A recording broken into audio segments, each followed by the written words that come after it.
Assalamu alaikum wa rahmatullah. The Islamic Renaissance is here, and I want to highlight some points that we have to keep in mind in order to maximize productivity.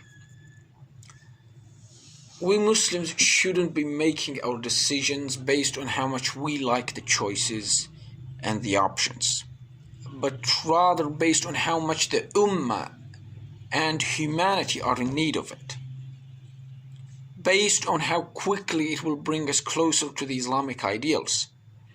And the same applies when it comes to making the big decisions of life, like choosing a career.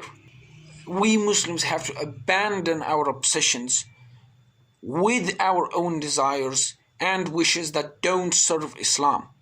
قُلْ إِنَّ الصَّلَاةِ وَنُسُكِي وَمَحْيَايَ وَمَمَاتِي لِلَّهِ رَبِّ الْعَالَمِينَ.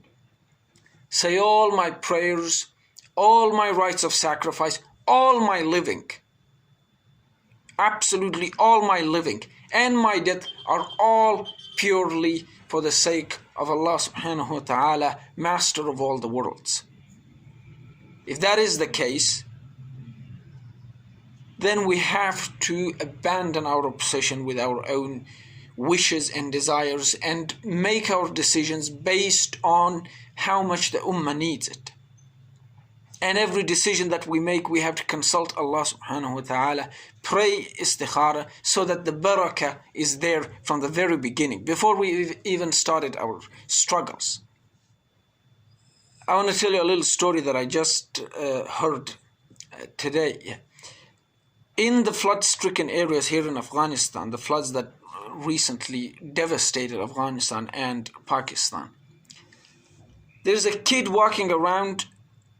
He's a shoe polisher, maybe 10, 11 years old, walking around in the flood-stricken areas, and he's polishing people's shoes for free. And people came asking him, what are you doing and why are you doing it? He said, his response was one of the most inspiring things I've ever heard in my entire life. He said, this is all I could do. I thought about what I could do, and I came to the realization that polishing the people's shoes is all I could do. And so he decided to do it. That is the maximum he could do. And he is doing the maximum. Wallahi al-azim, there are virtually no da'is. There's virtually no scholars or students of knowledge who can claim that they are actually doing all that they could do for Islam and Muslims. Yeah, not a single one. But here is this kid, in his hyper-conscientiousness, he is contributing all that he could possibly contribute to the well-being of the Muslims. What if everyone started working with as much conscientiousness as this kid? What Muslims, to my realization and observation, what I've come to realize is what Muslims are most in need of today are polymaths who have strong personalities and resolute allegiance to Islam and Muslims, and are in vehement opposition to kufr and the kuffar and all the agendas and the phenomena that they're pushing. Now imagine if such a polymath, a Renaissance man or woman, operated and contributed to the Ummah, to the well-being of the Ummah, with as much selflessness as this shoe polishing kid, who polished people's shoes for free, walking around the flood-stricken areas, asking people if he can polish their shoes, and they usually respond yes, so he goes ahead and polishes their shoes. We want the Renaissance. We have to understand that a Renaissance requires Renaissance men and women. We have, alhamdulillah, plenty of scholars and plenty of experts in all the fields, and all praises belong to Allah subhanahu wa ta'ala for that. But what we lack are experts who can serve as guides and leaders to other experts. These would be the polymaths, these would be the Renaissance men and women that we have to have if we are to undo the demonic schemes against Islam and humanity at large. What would be the responsibilities of these individuals? Their responsibilities would be connecting the different Muslim communities and carrying the lessons of one Muslim community to another.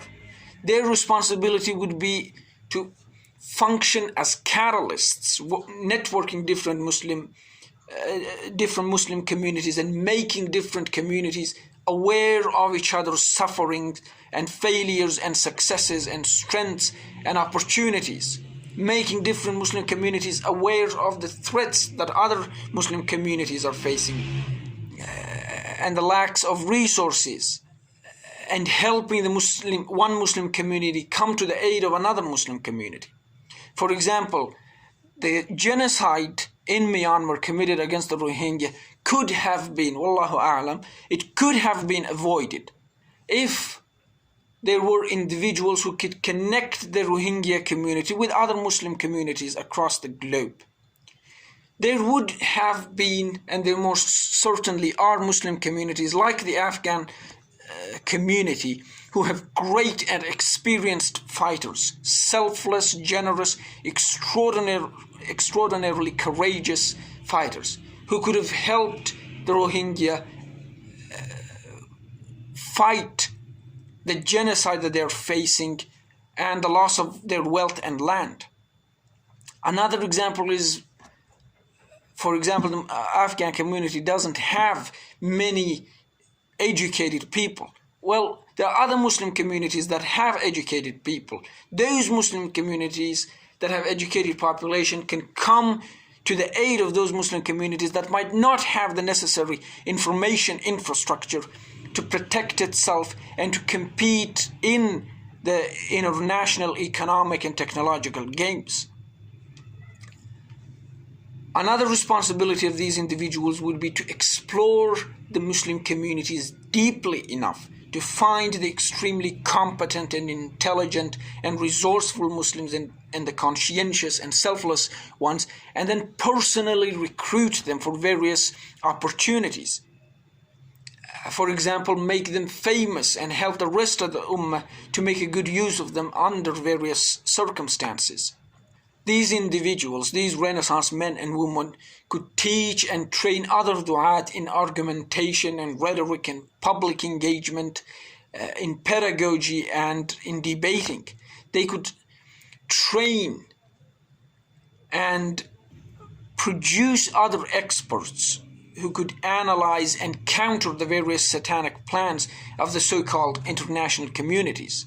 Such global and corrupt organization have very little to do with morality and ethics or human rights, contrary to what they pretend to care about.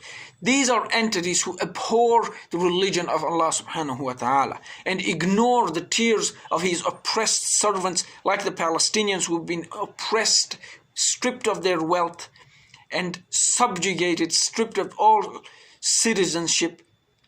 These are communities, the international community. They don't serve the interests of anyone other than their founders and financiers. These are people whose true identities should be clear to the careful observer. Indeed, they are nothing more than a bunch of cannibals in suits, hell-bent on opposing anything that will distract from their bottom line, and anyone and anything that will question their actions or plans and intentions and authority. So there has to be a special class of students of knowledge and du'at and scholars who are working on an international level, who have mastered multiple languages like Urdu and Japanese and English, Malay, Hindi, Arabic, and whose job it would be to connect the different Muslim communities and guide other leaders. Alhamdulillah, Muslims who are already experts in one field have it easier. They can and should explore the sciences and arts and trades beyond their current expertise, because there are solutions and strategies, ideas and patterns and problems and arguments and questions and answers and tools and techniques that are not visible except to the people who are masters of multiple trades. There are techniques that are not visible to individuals except those who have a great deal of varied experience. These are the individuals who have to take on the responsibility of addressing the da'wah weak spots, like Japan, like China, Taiwan, the Koreas, the Philippines, Vietnam. Anyways, I personally will be, inshallah, in the future addressing and contributing to the da'wah efforts in Japan, in addition to the da'wah needs in the various Muslim countries. But that is my plan for the distant future, inshallah. For now, I hope I can increase the quality of da'wah in the West and address the psychological threats and intellectual challenges that Muslims face, and which we Muslims haven't addressed with as much perfection as these situations allow for. Wassalamu alaikum wa rahmatullah.